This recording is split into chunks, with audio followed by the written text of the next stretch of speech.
आपके साथ विवेक शुक्ला और सीधे आपको ले चलते अखिलेश यादव इस वक्त कुछ कह रहे हैं, सुनते हैं। व्यापार को आगे बढ़ाने का है, वहीं चौधरी चरण सिंह जी की विरासत को आगे बढ़ाने का भी है, जो किसानों को संपन्न बनाना चाहते थे।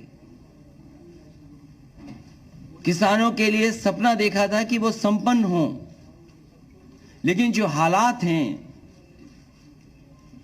भारतीय जनता पार्टी ने किसानों को कहा कि उनकी आय दोगुनी होगी, फसल समय पर खरीदी जाएगी और भुगतान भी समय पर होगा। लेकिन जिस तरीके से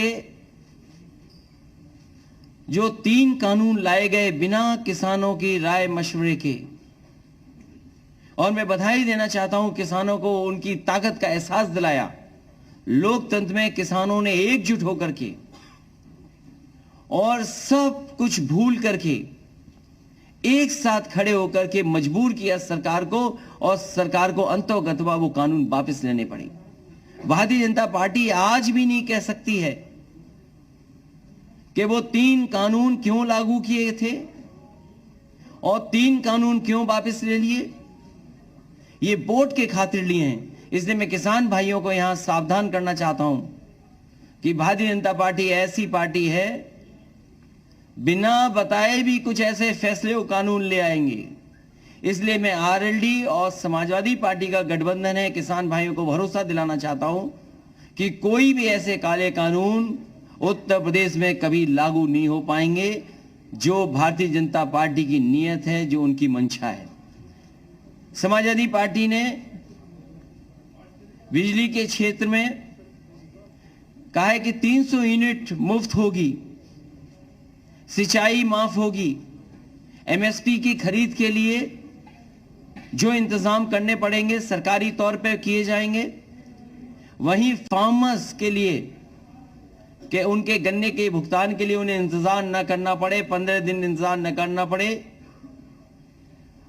farmers corpus fund, farmers revolving fund budget से देकर के किसानों का समय पर भुगतान करने का काम भी गठबंधन मिलकर के करेगा। लैपटॉप पहले भी बांटा था, फिर बांटेंगे। समाजवादी पेंशन पहले भी दी थी, आगे भी देंगे। और वहीं मैं इस मौके पर याद दिलाना चाहता हूं भारतीय जनता पार्टी को कि कम से कम अब चुनाव आ गया है, अपना संकल्प पत्र तो पढ़ लें। जो जो वादे किए थे, क्या वादे पूरे हुए हैं? उनका हर वादा जुमला निकला, झूठे विज्ञापन दिए, आज भी आंकड़ों की खिलवाड़ कर रहे हैं। और जब भारतीय जनता पार्टी घिर जाती है तो बुनियादी मुद्दों से हट करके काम करती है। मुझे उम्मीद है कि इस क्षेत्र में हमेशा गंगा जमुनी तहजीब, भाईचारा और आपस में मिलकर के नकारात्मक सोच को हमेशा नकारा है। इस चुनाव में भी नकारात्मक सोच को नकारने का काम करेंगे। और मुझे उम्मीद है कि इस बार ऐतिहासिक जीत होने जा रही है। आरएलडी और समाजवादी पार्टी मिलकर के उत्तर प्रदेश से भारतीय जनता पार्टी का सफाया करेंगे।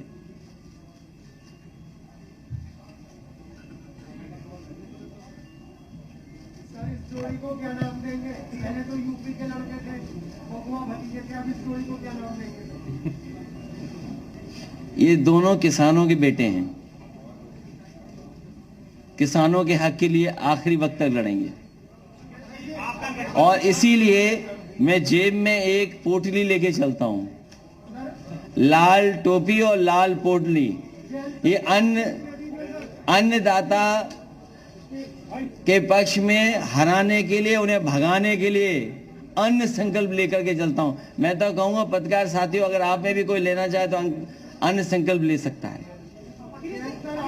हम सब तो ले चुके हैं, अन्न संकल्प ले लिया हमारे अध्यक्ष जी, सब लोगों ने।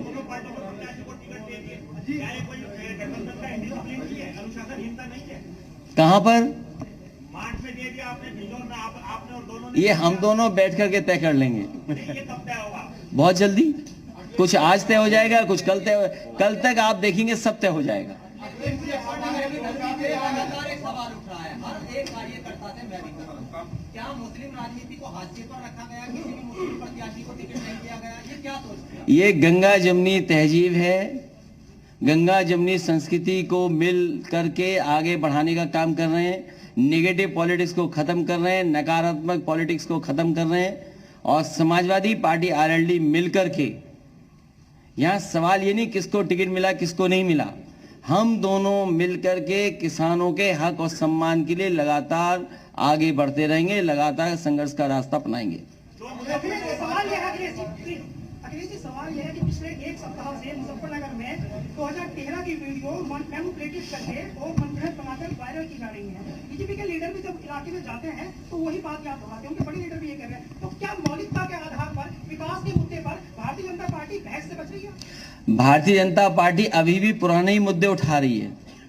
उनके नेता पुराने ही सवाल उठा रहे हैं। कम से कम भारतीय जनता पार्टी को इस समय आगे कैसे बढ़ें, जहां बड़े पैमाने पे बेरोजगार हैं।